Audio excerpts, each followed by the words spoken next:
من الشيطان الرجيم. بسم الله الرحمن الرحيم. ياسين والقرآن الحكيم إنك لمن المرسلين على صراط مستقيم تنزيل العزيز الرحيم لتنذر قوما ما أنذر آباؤهم فهم غافلون لقد حق القول على أكثرهم فهم لا يؤمنون إنا جعلنا في أعناقهم أغلالا فهي إلى الأذقان فهم مقمحون وجعلنا من بين أيديهم سدا ومن خلفهم سدا فأغشيناهم فهم لا يبصرون وسواء عليهم أنذرتهم أم لم تنذرهم لا يؤمنون إنما تنذر من اتبع الذكر وخشي الرحمن بالغيب فبشره بمغفرة وأجر كريم إنا نحن نحيي الموتى ونكتب ما قدموا وآثارهم وكل شيء أحصيناه في إمام مبين واضرب لهم مثلا أصحاب القرية إذ جاءها المرسلون إذ أرسلنا إليهم اثنين فكذبوهما فعززنا بثالث فقالوا إنا إليكم مرسلون قالوا ما أنتم إلا بشر مثلنا وما أنزل الرحمن من شيء إن أنتم إلا تكذبون قالوا ربنا يعلم إنا إليكم لمرسلون وما علينا إلا البلاغ المبين قالوا إنا تطيرنا بكم لئن لم تنتهوا لنرجمنكم وليمسنكم منا عذاب عليم قالوا طائركم معكم أئن ذكرتم بل أنتم قوم مسرفون وجاء من أقصى المدينة رجل يسعى قال يا قوم اتبعوا المرسلين اتبعوا من لا يسألكم أجرا وهم مهتدون وما لي لا أعبد الذي فطرني وإليه ترجعون أأتخذ من دونه آلهة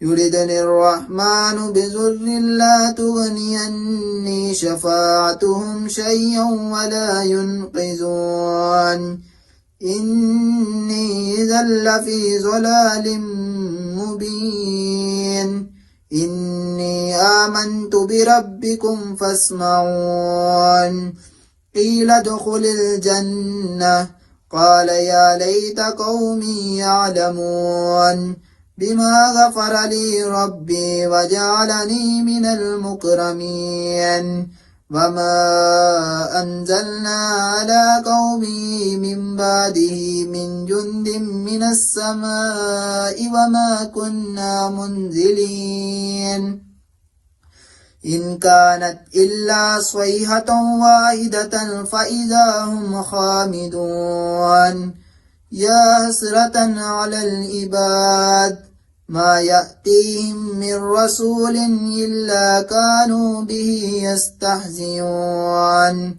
ألم يروا كم أهلكنا قبلهم من القرون أنهم إليهم لا يرجعون وإن كل لما جميع لدينا محضرون وآية لهم الأرض الميتة أحييناها وأخرجنا منها هبا فمنه يأكلون وجعلنا فيها جنات من نخيل وعناب وفجرنا فيها من العيون ليأكلوا من ثمره وما عملته أيديهم أفلا يشكرون سبحان الذي خلق الأزواج كلها مما تنبت الأرض ومن أنفسهم ومما لا يعلمون وآية لهم الليل نسلخ منه النهار فإذا هم مظلمون والشمس تجري لمستقر لها ذلك تقدير العزيز العليم والقمر قدرناه منازل حتى عاد كالعرجون القديم لا الشمس ينبغي لها أن تدرك القمر ولا الليل سابق النهار وكل في فلك يسبحون وآية لهم أنا حملنا ذريتهم في الفلك المشحون وخلقنا لهم من مثله ما يركبون وإن نشأ نغرقهم فلا صريخ لهم ولا هم ينقذون إلا رحمة منا ومتاعا إلى حين وإذا قيل لهم اتقوا ما بين أيديكم وما خلفكم لعلكم ترحمون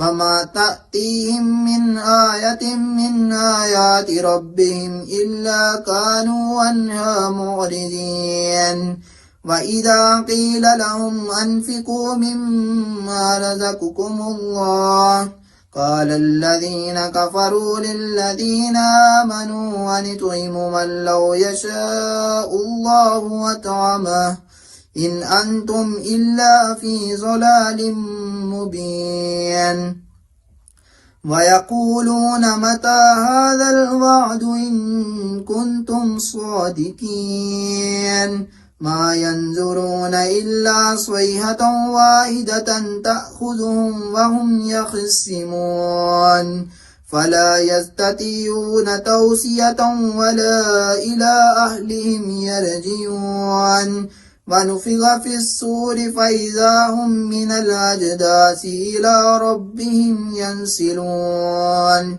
قالوا يا ويلنا من بأسنا من مرقدنا هذا ما وعد الرحمن وصدق المرسلون إن كانت إلا صيحة واحدة فإذا هم جميع لدينا محضرون فاليوم لا تظلم نفس شيئا ولا تجزون إلا ما كنتم تعملون إن أصحاب الجنة اليوم في شغل فاكهون هم وأزواجهم في ظلال على الأرائك متكئون لهم فيها فاكهة ولهم ما يدعون سلام قولا من رب رحيم وامتازوا اليوم أيها المجرمون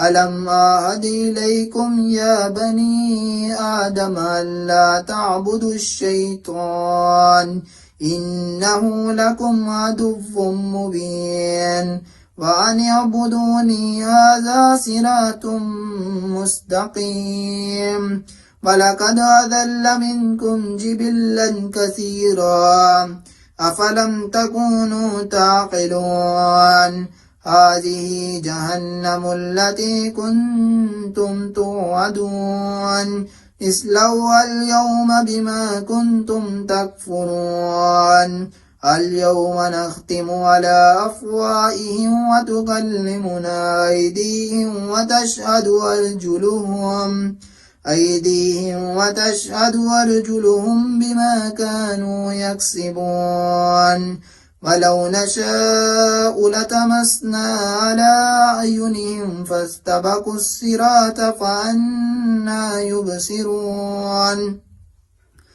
ولو نشاء لمسخناهم على مكانتهم فما استطاعوا مزيا ولا يرجعون ومن نعمره ننكسه في الخلق أفلا يعقلون وما علمناه الشعر وما ينبغي له إن هو إلا ذكر وقرآن مبين لينذر من كان حيا ويحق القول على الكافرين أولم يروا أنا خلقنا لهم مما عملت أيدينا أنعاما فهم لها مالكون وذللناها لهم فمنها ركوبهم ومنها يأكلون ولهم فيها منافع ومشارب أفلا يشكرون واتخذوا من دون الله آلهة لعلهم ينصرون لا يستطيعون نصرهم وهم لهم جند محضرون فلا يحزنك قولهم إنا نعلم ما يسرون وما يعلنون أولم ير الإنسان أنا خلقناه من نطفة فإذا هو خصيم مبين وضرب لنا مثلا ونسي خلقه قال من يحيي العظام وهي رميم قل يحيي الذي ينشأها أول مرة وهو بكل خلق عليم خلقناه من نطفة فإذا هو خصيم مبين وضرب لنا مثلا ونسي خلقه قال من يحيي العظام وهي رميم قل يحيي الذي ينشأها أول مرة وهو بكل خلق عليم الذي جعل لكم من الشجر الأخضر نارا فإذا أنتم منه توقدون أوليس الذي خلق السماوات والأرض بقادر على أن يخلق مثلهم بلى وهو الخلاق العليم إنما أمره إذا أراد شيئا أن يقول له كن فيكون فسبحان الذي بيده ملكوت كل شيء وإليه ترجعون صدق الله العظيم.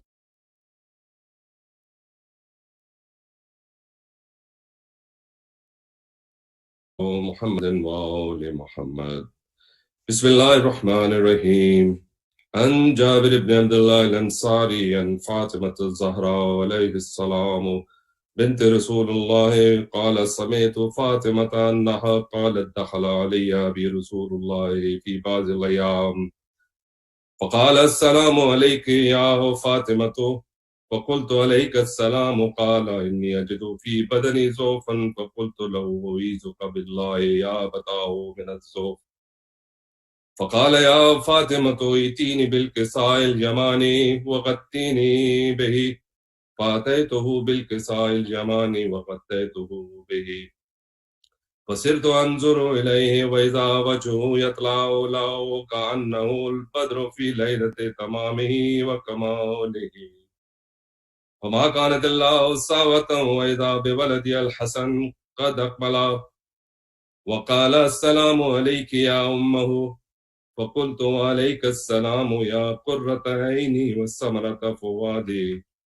وقال يا أمه إني أشم عندك رائحة طيبة كأنها رائحة جد رسول الله فقلت نعم إن جدك تحت الكساء فأقبل الحسن نحو الكساء وقال السلام عليك يا جده يا رسول الله أتأذن لي أن أدخل معك تحت الكساء قال وعليك السلام يا ولدي ويا صاحب حوضي قد أذنت لك فدخل معه تحت الكساء وما كانت إلا ساعة وإذا بولدي الحسين قد أقبل وقال السلام عليك يا أمه فقلت وعليك السلام يا ولدي ويا قرة عيني وثمرة فؤادي فقال لي يا أمه إني أشم عندك رائحة طيبة كأنها رائحة جد رسول الله فقلت نعم إن جدك وأخاك تحت الكساء فدن الحسين نحو الكساء وقال السلام عليك يا جده السلام عليك يا من اختار الله وتأذن لي أن أدخل معكما تحت الكساء وقال وعليك السلام يا ولدي ويا شافع أمتي قد أذنت لك فدخل معهما تحت الكساء فأقبل عند ذلك أبو الحسن علي بن أبي طالب وقال السلام عليك يا بنت رسول الله فقلت وعليك السلام يا أبا الحسن يا أمير المؤمنين فقال يا فاطمة إني أشم عندك رائحة طيبة كأنها رائحة أخي وابن عمي رسول الله فقلت نعم ها هو مع ولديك تحت الكساء فأقبل علي نحو الكساء وقال السلام عليك يا رسول الله أتأذن لي أن أكون معكم تحت الكساء قال له عليك السلام يا أخي ويا وسيلتي وخليفتي والصاحب لوائي قد أذنت لك فدخل علي تحت الكساء ثم أتيت نحو الكساء وقلت السلام عليك يا أبتاه يا رسول الله أتأذن لي أن أكون معكم تحت الكساء قال عليك السلام يا بنتي ويا قصتي قد أذنت لك فدخلت تحت الكساء فلما اكتملنا جميعا تحت الكساء وأخذ أبي رسول الله بطرفي الكساء وأمر بيده اليمنى إلى السماء وقال اللهم إن هؤلاء أهل بيتي وخاصتي وحامتي لحمهم لحمي ودمهم دمي يؤلمني ما يؤلمهم ويحزنني ما يحزنهم أنا حرب لمن حاربهم وسلم لمن سالمهم وعدو لمن عاداهم ومحب لمن أحبهم إنهم مني وأنا منهم فاجعل صلواتك وبركاتك ورحمتك وغفرانك ورضوانك علي وعليهم واذهب عنهم الرجس وطهرهم تطهيرا فقال الله عز وجل يا ملائكتي ويا سكان سماواتي إني ما خلقت سماء مبنيا ولا أرضا مدهيا ولا قمرا منيرا ولا شمسا مضيئة ولا فلكا يدور ولا بحر يجري ولا فلك يسري إلا في محبة هؤلاء خمسة الذين هم تحت الكساء فقال علي من جبريل يا ربي ومن تحت الكساء فقال عز وجل هم أهل بيت النبوة وبعدن الرسالة هم فاطمة وأبوها وبالها وبنوها فقال جبريل يا رب أتأذن لي أن أهبط إلى الأرض لأكون معهم سادسا فقال الله نعم قد أذنت لك فحبط الأمين جبريل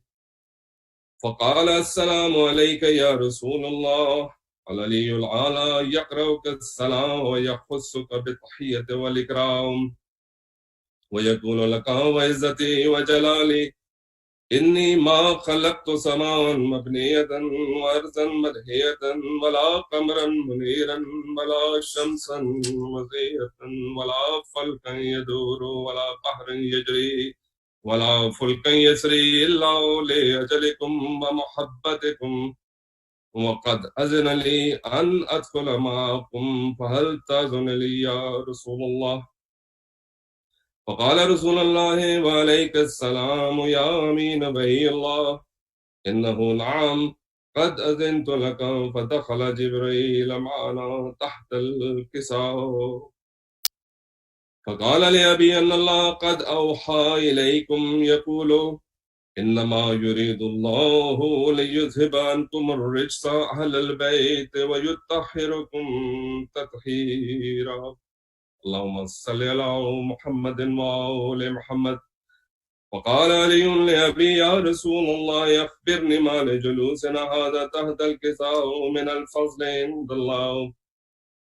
فقال النبي صلى الله عليه وآله والذي بعثني بالحق نبيا واصطفاني بالرسالة نجيا ما ذكر خبرنا هذا في محفل من محافل أهل الأرض وفيه جمع من شيعتنا ومحبينا إلا ونزلت عليهم الرحمة وحفت بهم الملائكة واستغفرت لهم إلى أن يتفرقوا. وقال علي عليه السلام إذن والله فزنا واصفاد شيعتنا ورب الكعبة. فقال أبي رسول الله صلى الله عليه وآله يا علي والذي بعثني بالحق نبيا واصطفاني بالرسالة نجيا ما ذكر خبرنا هذا في محفل من محافل أهل الأرض وفيه جمع من شيعتنا ومحبينا وفيهم محمون إلا وفرج الله همه ولا مغموم إلا فكشف الله غمه ولا طالب حاجة إلا وقضى الله حاجته. فقال علي عليه السلام إذن بالله فزنا وصعدنا وكذلك شيعتنا فازوا وصعدوا في الدنيا والآخرة ورب الكعبة. اللهم صل على محمد وآل محمد. وخدعتني الدنيا بغرورها ونفسي بجنايتها ومطالي يا سيدي فأسألك بعزتك أن لا يحجب عنك دعائي سوء عملي وفعالي ولا تفضحني بخفي ما اطلعت عليه من سري ولا تعاجلني بالمجرى. يا أبا عبد الله on this night, take me back, accept me, forgive me. اللهم صل على محمد وآل محمد وعجل فرجهم.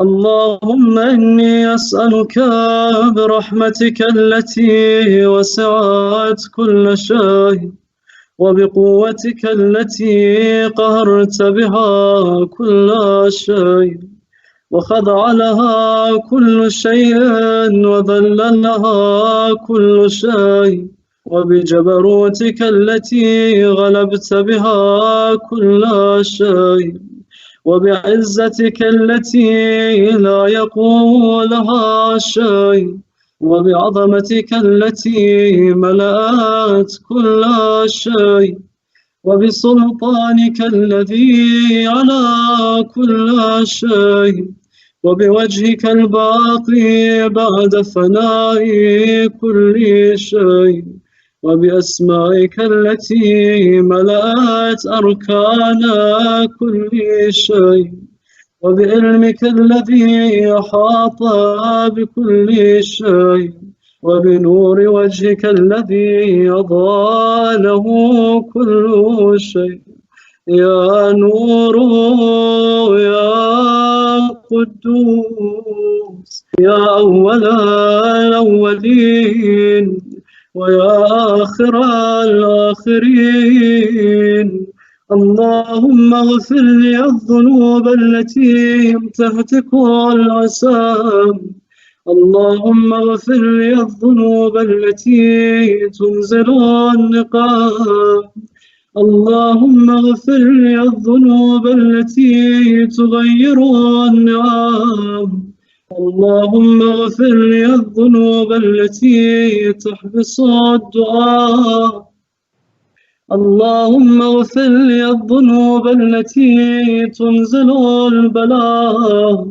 اللهم اغفر لي كل ذنب أذنبته وكل خطيئة أخطأتها. اللهم إني أتقرب إليك بذكرك واستشفع بك إلى نفسك وأسألك بجودك أن تدنيني من قربك وأن توزعني شكرك وأن تلهمني ذكرك. اللهم إني أسألك سؤال خاضع متذلل خاشع أن تسامحني وترحمني وتجعلني بقسمك راضيا قانعا وفي جميع الأحوال متواضعا. اللهم وأسألك سؤال من اشتدت فاقته وأنزل بك عند الشدائد حاجته وعظم فيما عندك رغبته. اللهم عظم سلطانك وعلى مكانك وخفي مكروك وظهر أمرك وغلب قهرك وجرت قدرتك ولا يمكن الفرار من حكومتك. اللهم لا أجد لذنوبي غافرا ولا لقبائحي ساترا ولا لشيء من عملي القبيح بالحسن مبدلا غيرا. لا إله إلا أنت سبحانك وبحمدك. ظلمت نفسي وتجرأت بجهلي وسكنت إلى قديم ذكرك لي ومنك علي.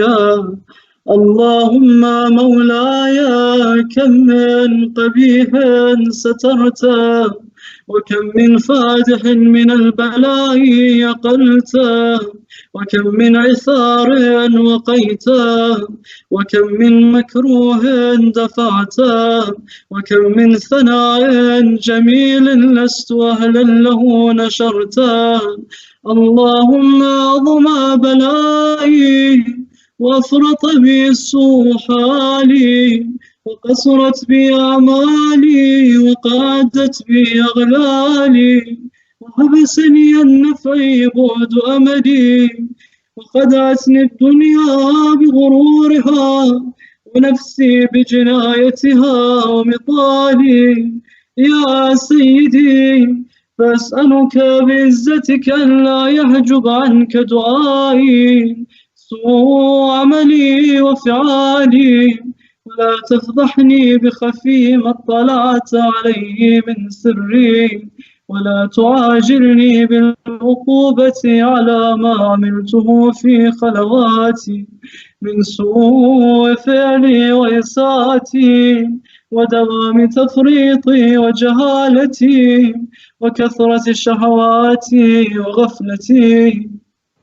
وكن اللهم بعزتك لي في كل الأحوال رؤوفا وعلي في جميع الأمور عطوفا. إلهي وربي من لي غيرك أسأله كشف ضري والنظر في أمري. إلهي ومولاي أجريت علي حكما اعتبعت فيه هوى نفسي ولم أحترس فيه من تزيين عدوي فغرني بما هو وأسعده على ذلك القضاء فتجاوزت بما جرى علي من ذلك بعض حدودك وخالفت بعض أوامرك فلك الحمد علي في جميع ذلك ولا حجة لي فيما جرى علي فيه قضاءك والزمني حكمك وبلاؤك. وقد أتيتك يا إلهي بعد تقصيري وإسرافي على نفسي، معتذرا نادما منكسرا مستقيلا، مستغفرا منيبا، مقرا مذعنا معترفا، لا أجد مفرا مما كان مني، ولا مفزعا أتوجه إليه في أمري غير قبولك عذري وإدخالك إياي في سعة رحمتك. اللهم فاقبل عذري وارحم شدة ضري وفكني من شدي وثاقي. يا رب ارحم ضعف بدني ورقة جلدي ودقة عظمي، يا من بدأ خلقي وذكري وتربيتي وبري وتغذيتي. هبني لابتداء كرمك وسالف برك بي، يا إلهي وسيدي وربي. أتراك مؤذبي بنارك بعد توحيدك، وبعد من طوى عليه قلبي من معرفتك، ولهج به لساني من ذكرك، واعتقده ضميري من حبك، وبعد صدق اعترافي ودعائي خاضعا لربوبيتك. هيهات أنت أكرم من أن تضيع من ربيت، أو تبعد من أدنيت، أو تشرد من آويت، أو تسلم إلى البلاء من كفيته ورحمته. وليت شعري يا سيدي وإلهي ومولاي، أتسلط النار على وجوه خرت لعظمتك ساجدا، وعلى ألسن نطقت بتوحيدك صادقا وبشكرك مادحا، وعلى قلوب اعترفت بإلهيتك محققا، وعلى ضمائر حوت من العلم بك حتى صارت خاشعة، وعلى جوارح سعت إلى أوطان تعبدك طائعة، وأشارت باستغفارك مذعنا. ما هكذا الظن بك، ولا أخبرنا بفضلك عنك يا كريم يا رب. وأنت تعلم ضعفي قليل من بلاء الدنيا وعقوباتها، وما يجري فيها من المكاره على أهلها، على أن ذلك بلاء ومكروه، قليل مكثور، يسير بقاء، قصير مدته. فكيف احتمالي لبلاء الآخرة وجليل وقوع المكاره فيها، وهو بلاء تطول مدته ويدوم مقامه، ولا يخفف عن أهله، لأنه لا يكون إلا عن غضبك وانتقامك وسخطك، وهذا ما لا تقوم له السماوات والأرض. يا سيدي فكيف لي وأنا عبدك الضعيف الذليل الحقير المسكين المستكين. يا إلهي وربي وسيدي ومولاي، لأي الأمور إليك أشكو، ولما منها ضج وأبكي، لأليم العذاب وشدته أم لطول البلاء ومدته. فلئن صيرتني للعقوبات مع أعدائك، وجمعت بيني وبين أهل بلائك، وفرقت بيني وبين أحبائك وأوليائك، فهبني يا إلهي وسيدي ومولاي وربي. صبرت على عذابك، فكيف أصبر على فراقك؟ وهبني صبرت على حر نارك، فكيف أصبر عن النظر إلى كرامتك؟ أم كيف أسكن في النار ورجائي عفوك؟ فبعزتك يا سيدي ومولاي أقسم صادقا لئن تركتني ناطقا لأذجن إليك بين أهلها ضجيج الهاملين ولأصرخن إليك صراخ المستصرخين ولأبكين عليك بكاء الفاقدين ولأنادينك أين كنت يا ولي المؤمنين يا غاية آمال العارفين يا غياث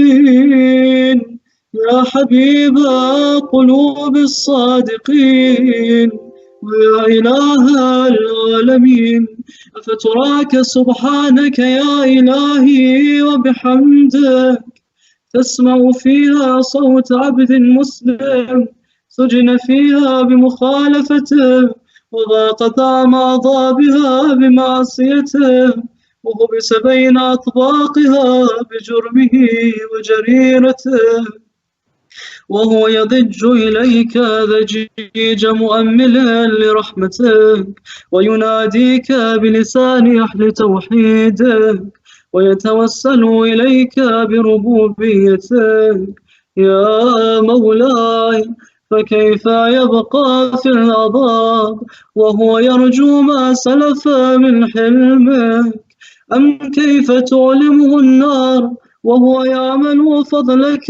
ورحمتك أم كيف يهرقه لهيبها وأنت تسمع صوتا وترى مكانا أم كيف يشتمل عليه زفيرها وأنت تعلم ضعفه أم كيف يتقلقل بين أطباقها وأنت تعلم صدقا أم كيف تزجر زبانيتها وهو يناديك يا رب أم كيف يرجو فضلك في عتقه منها فتتركه فيها هيهات ما ذلك الذنوب بك ولا المعروف من فضلك ولا مشبه لما عملت به الموحدين من برك وإحسانك فباليقين يقطع لولا ما حكمت به من تعذيب جاحديك وقضيت به من إخلاد معانديك لجعلت النار كلها بردا وسلاما وما كان لأحد فيها مقرا ولا مقاما لكنك تقدست أسماؤك أقسمت أن تملاها من الكافرين من الجنة والناس أجمعين وأن تخلد فيها المعاندين وأن تجل ثناؤك قلت مبتدعا وتطولت بالإنعام متكرما أفمن كان مؤمنا كمن كان فاسقا لا يستوون إلهي وسيدي فأسألك بالقدرة التي قدرتها وبالقضية التي حتمتها وحكمتها وغلبت من عليه أجريتها أن تهب لي في هذه الليلة وفي هذه الساعة كل جرم أجرمته وكل ذنب أذنبته وكل قبيح أسررته وكل جهل عملته وكتمته أو أعلنته أخفيته أو أظهرته وكل سيئة أمرت بإثباتها الكرام الكاتبين الذين وكلتهم بحفظ ما يكون مني وجعلتهم شهودا علي مع جوارحي وكنت أنت الرقيب علي من ورائهم والشاهد لما خفي عنهم وبرحمتك أخفيته وبفضلك سترته وأن توفر حظي من كل خير أنزلته أو إحسان فضلته أو بر نشرته أو رزق بسطته أو ذنب تغفره أو خطأ تستره يا ربي يا ربي يا رب يا إلهي وسيدي ومولاي ومالك رقي يا من بيده ناصيتي يا عليما بضري ومسكنتي يا خبيرا بفقري وفاقتي يا ربي يا ربي يا رب أسألك بحقك وقدسك وأعظم صفاتك وأسمائك أن تجعل أوقاتي من الليل والنهار بذكرك معمورا وبخدمتك موصولا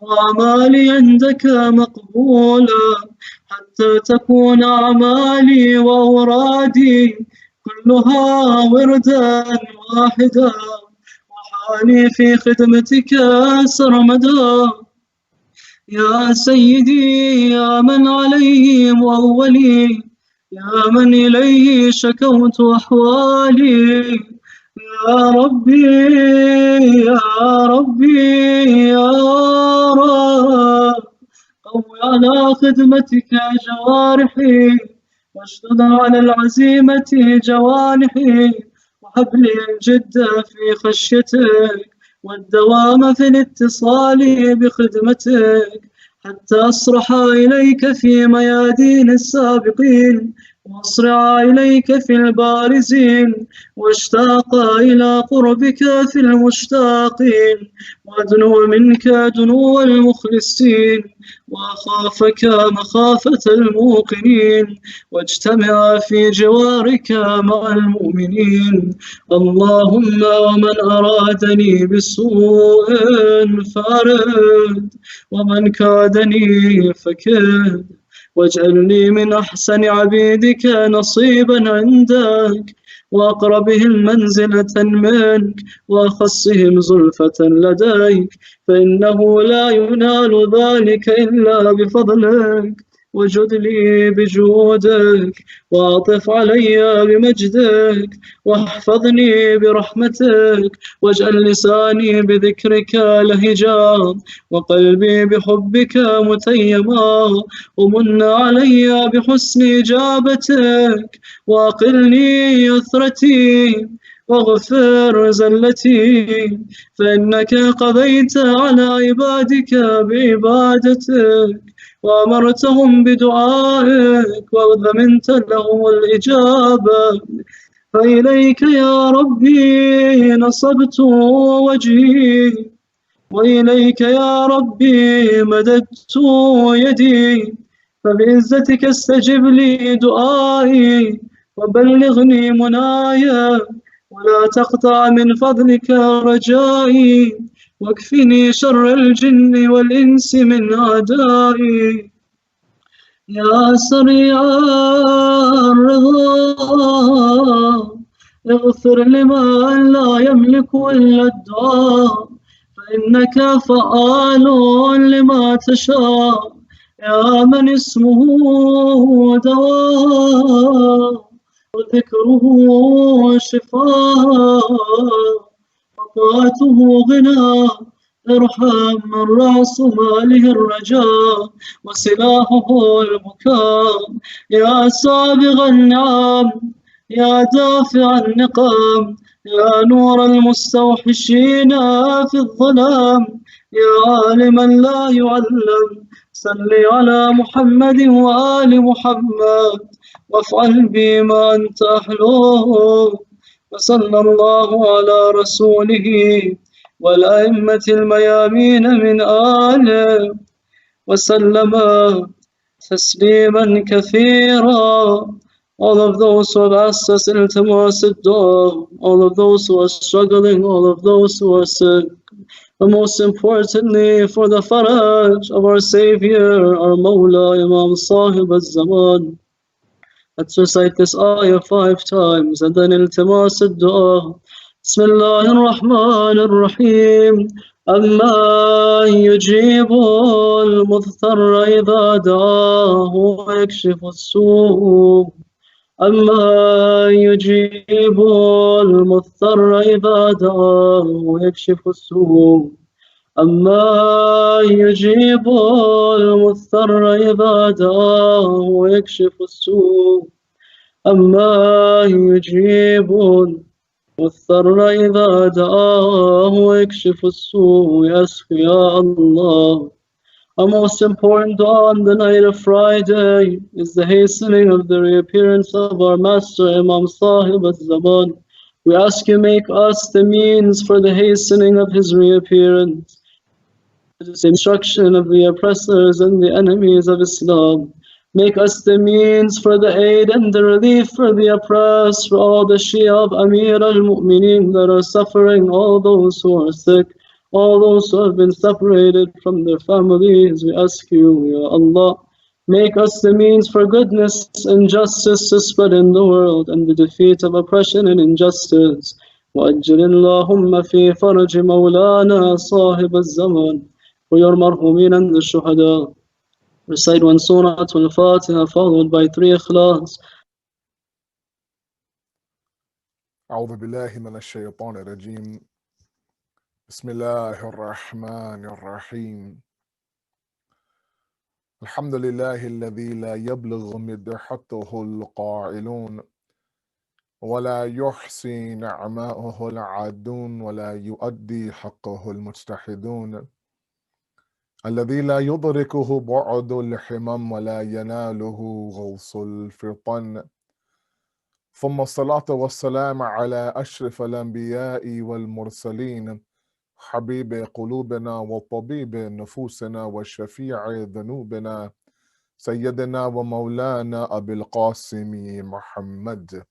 اللهم صل على محمد وآل محمد وعجل فرجهم وآل بيته الطيبين الطاهرين المعصومين المظلومين، لا سيما بقية الله في الأرضين، صاحب العصر والزمان، خليفة الرحمن، إمام الإنس والجان، ولعن الله أعداهم أجمعين إلى يوم الدين. أما بعد، السلام عليكم ورحمة الله وبركاته. Welcome to another one of our weekly classes on the book of Imam Khomeini's Rahmatullah alayh called Adab al-Salat. Tonight is class number 4 in our discussion. For the past couple of classes now, we have been looking at the discussion inside the book on Huzur Qalb, on the presence of the heart. And then we are slowly approaching the end of this first discourse, the first section of the book, which now Imam Khomeini now goes through the Adab Qalbiyeh, as I referred to a couple of classes ago, where initially now the way he constructed his book is that he initially talks about the etiquettes of the heart, those things that are required as a preliminary, as a muqaddamah, for us to perfect our salat. Everything from tranquility to khushu', to tafhim, to incorporation. And of course, one of the, if not the most important discipline in all of worship, especially in salat, is the presence of our heart inside of salat. Many times, I think across the board, one of the more common questions we have is how can I be more attentive and more present inside my salat? Sometimes I'll pray salat out of muscle memory, out of habit. My mind is somewhere else, and before I know it, the salat is over and I have no idea, what type of worship that was. We need to fix this and address it, inshallah. And the take on Imam Khomeini is he spends 4 different chapters. In fact, if I can say maybe 5 or 6 of them, detailing this topic of Huzur Qalb. Now, for the past 2 weeks now, if I can have my slides up now for class number 4, that'd be great. For the past 2 weeks now, we've been looking at this idea and this notion of the presence of the heart through the aql and through the naql. Okay, so aqlan and naqlan, meaning what? Intellectually now, reasonably looking at the topic of huzur qalb and presence of the heart through the intellect, understanding the importance of it through our reason. And then last Thursday, we looked at various traditions from the Ahlul Bayt, meaning naql not in the Urdu naql, but rather the Arabic naql, which means that those proofs that are traditional, that are transmitted, that are in the form of ahadith or ayat of the Quran. And you combine these two together, and we've really kind of thoroughly discussed the theoretical aspect of this important topic of the presence of the hearts. Okay, so again, if I can have the first slide, please, on the first point, that would be great. And it's important that we do that. No, it's going to be class number 4. You went backwards, go a little bit ahead in my slides. Yeah.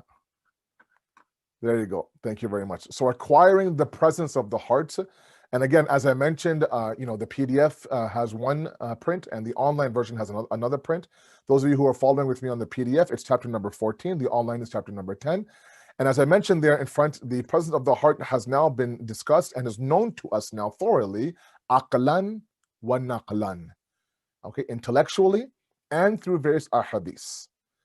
Okay, and in that process now, we have begun to understand that there is this importance behind this topic. Okay, I'm going to go ahead and open up my own PowerPoint, and inshallah, you guys will follow along with me.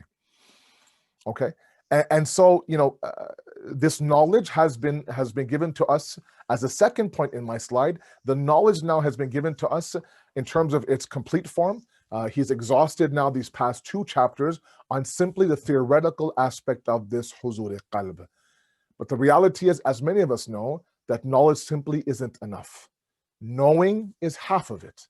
We must convert that knowledge into a practical, amali discussion, where now it kind of relates on the actual prayer mat, on the musalla, on the janamas.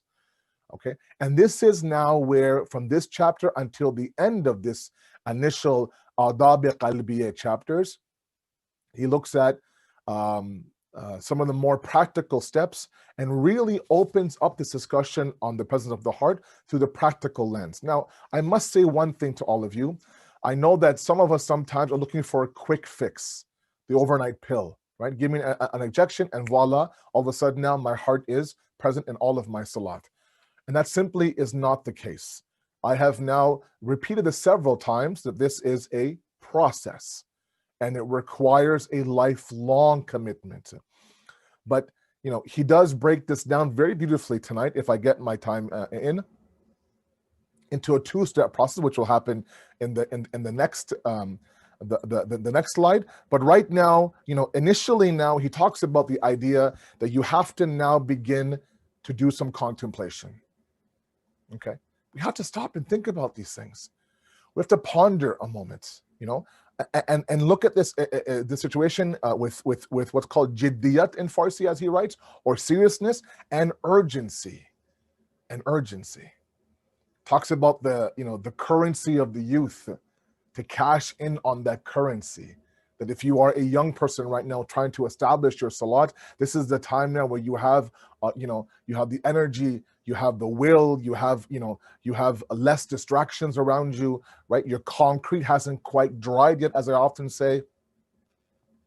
And so Imam Khomeini makes point of that inside of the book. He says this is now time for you to cash in now and begin to develop that lifelong practice that, of course, will carry you into the next world. Even if you are a little bit older, it's not that it's impossible, but as many of us know, as we get older, we get set in our ways.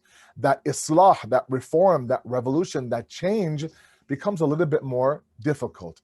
But even for the elders, he says, so long as you are alive and breathing in this world, that door to really perfect our salat will always be open. Okay, God forbid, he writes, that we leave this world with regret, with remorse, and our salat being attached to our body and not accompanying us to the next phase in our journey towards Allah subhanahu wa ta'ala. And that's why he says very beautifully, if I can load up that quote from the book itself, that's why he says very beautifully that, look, the key to the door of happiness and the doors of paradise, as well as wretchedness and hell, are all in your pockets. They're with you. You know, Mullah Bakri has, you know, he says something that always sticks with me. He says, sometimes we think that, you know, in our grave, there's this waiting for us, there's that waiting for us. You know, God knows what we think about our own grave. It's all waiting for us. When we die, it'll be there waiting for us. And that's not the case. Our grave is empty. The coffin right now is empty. It's going to be, you know, it's going to be filled with those things that we take with us in this world, from this world. Okay. He says right now that actually the doors of heaven are in this world. The keys to the door of righteousness are in this world, and the keys are in your pocket. No one else's. Right? Imam says that, you know, those of you who are reading the chapter, and I encourage all of you after my half an hour talk to go back and read the 1 or 2 pages inside the book. They're not very long discussions at all, but it will make a little bit more sense after our discussion together. Okay? He says in there very openly that Allah subhanahu wa ta'ala has now done his part. He's delivered the wisdom to all of us. He's delivered the knowledge to all of us, either through our intellect or through the awliya of Allah, the a'imma, the anbiya, the prophets, the imams, all through various traditions and various sunnats. 250 years from Ghadir until the ghaibat of the imam, 250 years of this constant sort of, like, you know, presenting the beauty of salat and the importance of huzur al-qalb and the presence of the heart, and all these things are extremely, extremely important. It's especially if you are, you know, it could be that you just turned baligh, it could be that you're in your early 20s, or you are a little bit older, you're a grandparent now. It doesn't matter. This topic requires seriousness. The salat is that foundational worship that every other worship is built upon. And we've mentioned that several times now, not only in the Muharram Ashra, but also in the past 4 or 5 weeks. Okay, so all of this now requires this idea and this concept of what? Of it being in your own pocket. Now it's up to you. God says, you can't tell me I didn't know. Right? He has done his part. Now we must do our part.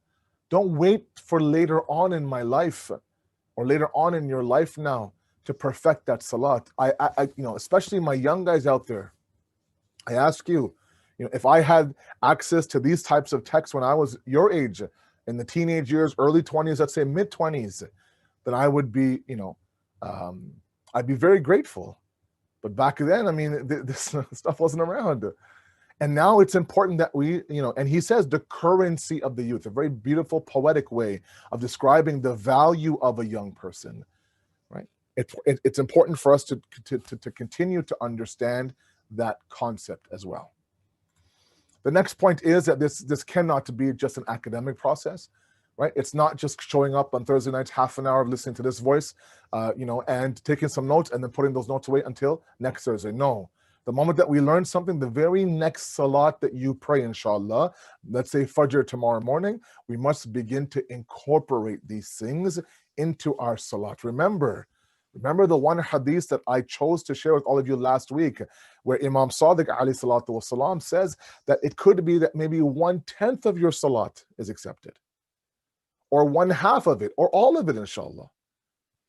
But the sheer idea that the sixth Imam now is breaking up the salat into fractions almost tells us that God is obsessed with ensuring that we build up towards the idea that from our takbir until our salam, all aspects of it, from the ruku to the qunut to the qiyam, all of it is inshallah accepted. So this is a process that is a lifelong process. There's no pill, there's no injection. Tell me something now I can do. Yes, inshallah, in the next slide, we'll go through some practical steps that I think all of you understand, but there are larger schemes and larger plans and larger discussions now for us to tackle as a worldview in general that, of course, will find its effect on our musalla. Okay? So now he begins to now talk about, you know, the wandering imagination, the love of this dunya, for example, right? The soul being, you know, distracted from the akhirat. All those things are upcoming in the next few weeks of our classes.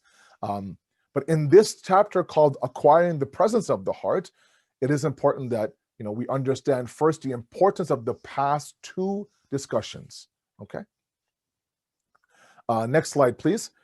He then goes through a two-step process. So halfway through the chapter now, he begins to talk about the two-step process. The first half of the chapter, he just talks about what I talked about in summary, that look, you've now been given the knowledge. Okay. Now let's begin the process. The first process is to remove the thorns from the path. Look at the beautiful ongoing analogy. Such a beautiful, beautiful writer. Remember, we talked about the salik and the suluk, right? The traveler, the musafir. Imagine now you're walking down the path.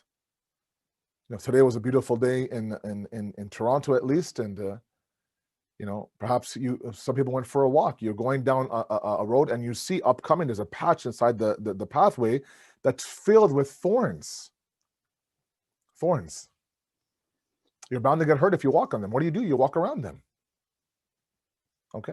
Until somebody comes with a broom and begins to kind of sweep the thorns away, and now that avenue once again is reopened for the traveler to walk back and forth. Our journey towards Allah is riddled with thorns in this world. This dunya's distraction, this dunya's now temptations are nothing but thorns, right, on that path. They must be removed. Salat is no different. The journey of salat to reach towards Mi'raj, ascension. That journey of the musalli, of the one who prays a salat, to ascend towards Allah, to migrate towards Allah, to be a muhajir in the path towards Allah. It equally has, barriers and thorns on that path that block us from reading this, from reaching this, this inspired, arif level of salat that we hear about, but we truly can't achieve inside of our salat. And then the Imam goes through some examples, okay? So the first thing he talks about is that one of the biggest thorns that we have are external forces and internal forces. And this mind is in complete disarray. It's chaotic, the mind. I mean, sometimes I catch myself, I'm sure all of you do too. I had this random thought in my head and I think, how did I end up thinking about this random thought? And I literally traced my thoughts back to, something that was triggered. Let's say I saw something, let's say, for example, that triggered one thought, which triggered one thought, and then, this transitional movement at a very, very rapid rate inside of my mind now. So went from this thought to this, and complete disarray, complete chaos. Okay. And those are caused, yes, by external forces and also by internal forces. Both of them now need to be addressed. So, for example, you're praying salat, and your ears now hear something during prayer. You smell, let's say, the burning of food in the kitchen. You hear somebody falling, for example. Okay, or you can overhear a conversation someone's having in the same room that you're praying salat now, right? And it's a lot to ask an individual to shut all that noise out and simply focus on Maliki Yawmiddin, for example. Okay, so the smelling of burning food, the sound that someone upstairs fell really hard, and all of a sudden now it triggers a disarray. You wonder what happened. You wonder who it was. It's quite a heavy thump, so maybe it was an adult. I wonder if it's okay. Now you're listening for crying, listening for screaming, right? All this during what? Subhana Rabbil A'la wa bihamdi. Subhanallah, Subhanallah. How, in which, and where will the heart be when the mind is in complete chaos? Okay. Those external forces are a little bit easier to manage than the internal force, which I'll get to in a moment. The external forces can be right away, meaning literally tomorrow morning at Fajr, it can be addressed. If you're able to, if you have the luxury of having a home, let's say, where you can find a quiet corner inside the home, a slow traffic area inside the home for you to pray in. Right? There are corners inside the home where throughout the day, nobody really goes in that corner. Then there are, of course, main areas of the house, a lot of traffic in and out of that house, right? Sometimes, I don't know why, but we choose now to pray in that very, very high traffic zone. Kids are running around, the TV is on, the kitchen is going, right? You can hear all sorts of sounds, the doorbell, the outside, on the driveway, all that now, you're just not giving yourself, we're not giving ourselves a fighting chance to acquire this azim status of being hazir and present inside of our salat. Okay, and that's why you look at, for example, and he quotes Imam Khomeini, Shahid Thani, where he would say that many of his students would actually find a very, very dark room to pray salat in. Okay, tiny small dark room, and literally now he would say that they would pray their salat in complete darkness. Okay, in complete darkness. Now the problem with that, Imam Khomeini says, that doesn't solve the problem. These are band-aid solutions, because what follows the individual into that dark tiny room are still his thoughts, are still the imagination. Right? Yes, maybe you've removed yourself from the burning food and the screaming baby and the conversations that people are having in the same room as you, possibly. But what you haven't escaped from are those internal forces now. So the first thing that I would like for all of us to do in terms of practical steps, if we want to truly acquire this presence of the heart, is to examine physically where you pray salat inside of your house. If you have the luxury of having a salat room that's dedicated to salat alone, that only opens up 5 times a day, then you are very, very blessed. Right? Keep that room only for salat, and make sure that it's okay to ask your loved ones around you, I'm going to pray salat, please keep the noise down. At the same time, if we see an individual praying salat inside the same room that I'm in, either we leave the room or we simply become extremely, extremely quiet and silent. Assist each other in acquiring the perfect salat that you can acquire. Okay, you see a person praying inside the room, you assume that their attention span is amazing. They can they can drown out the noise. Meanwhile, you're laughing, you're cackling, all sorts of noise. The volume is up on your devices, right? There's no headphones happening. There's jokes, there's laughing, there's crying, there's take it to another room, right? Let's work on this together. Let's encourage each other, Quran says, towards bir and taqwa, towards righteousness and piety. Okay, this is a group effort. I mean, it takes a long. Remember, one of the biggest barriers inside of our salat is shaitan. He recognizes the moment somebody stands facing qibla, right away, his first plan of action is to somehow now, fine, the body might go up and down, but I don't want that soul, that heart, more importantly, to be in that salat. I want that heart to be distracted. I want that heart to be pulled away from the salat. So it becomes a hollow shell of a prayer going up and down, ruku, sujood, but that heart is never truly there. It simply becomes a checklist. Salat is done. Let's move on with our day.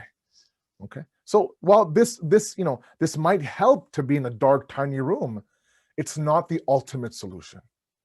I'm not saying there's no benefit. There is benefit, of course, but I mean, it's like people who close their eyes to pray salat. Many times we hear from the maraji, some fatwa say it's makruh to close your eyes during salat. And people ask, they wonder why. Because you're not trying to achieve. You're trying to achieve something bigger. You have to be present in your surroundings and find Allah hadir in those surroundings. Remember last week's discussion, the one hadith that we spent the entire class on discussing from the Prophet of Allah, pray to God as if you see him. If you don't see him, know that he sees you, right? When you see somebody, you're in their mahdar, you're in their company. That's why you see them, correct? And that's why, it's important that we have to open up our eyes and see that, do I see Allah even in my bedroom or in my namaz room? Do I see Allah in that room or not? And that's where we want to aspire to be. Closing our eyes, like I said before, it might help others, but it does not help the wandering imagination.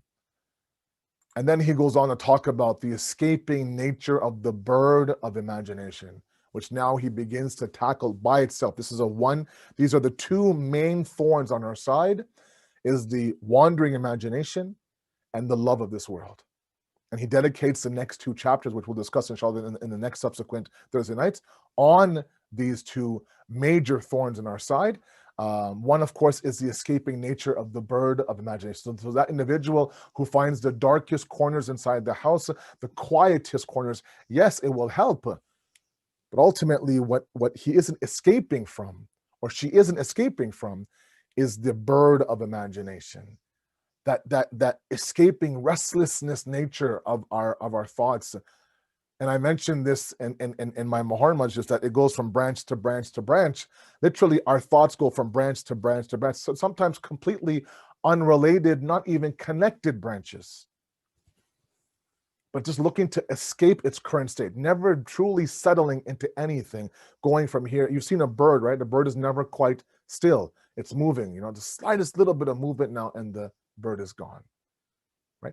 That escaping nature, that restlessness of the faculty of the imagination, of the wahm inside the human being, right, is one of, if not the major thorn on the path towards us acquiring huzur qalb. And the second one, of course, is the love of this dunya and the mundane matters that keeps us up at night. This imagination of ours, this mind of ours, the body sleeps, right? The physical body rests at night. But even while you're resting, the mind is constantly moving, constantly going. To capture that mind, to quiet that mind, to silence those thoughts is a process. It takes a lot of homework, discipline, constant repetition, being realistic with yourself. 1% today, 10% tomorrow, 50% the next day.